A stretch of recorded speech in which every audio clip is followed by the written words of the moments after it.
Сезнең игътибарыгызга Роберт Миннуллинның 2014 елда язылган Сарага урын табылмый шигыре.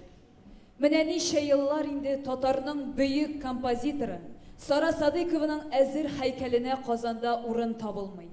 Укыйлар Фәрхәт Мөхәммәтҗанов һәм Айгиз Фәттахов.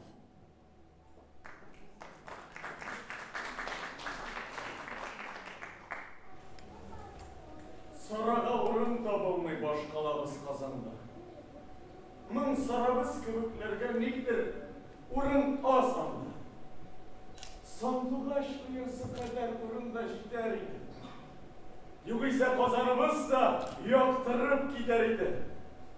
Югыйсә Сарага илаһилар затыннан тик Сарага булган урын күптән инде сатылган. Кая булган, ник сатылган Сарага дигән урын?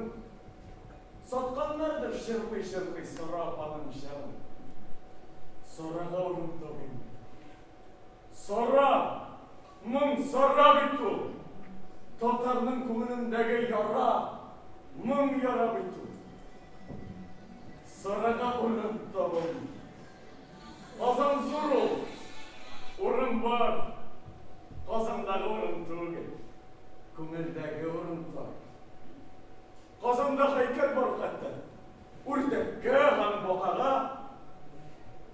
Тик урын юк бу Казанда бөек Сара апага. Яшә Казан, яшә дип җырлаган Сарабызга. Казанда урын табылмый, сыймый ул арамызга. Була алмыйдыр күрәсең татар җаны ярасыз.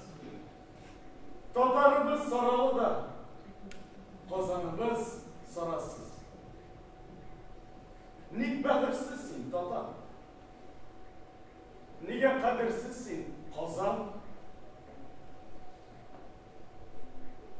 Эй Сара, бу шигыремне шарасызлыктан язам.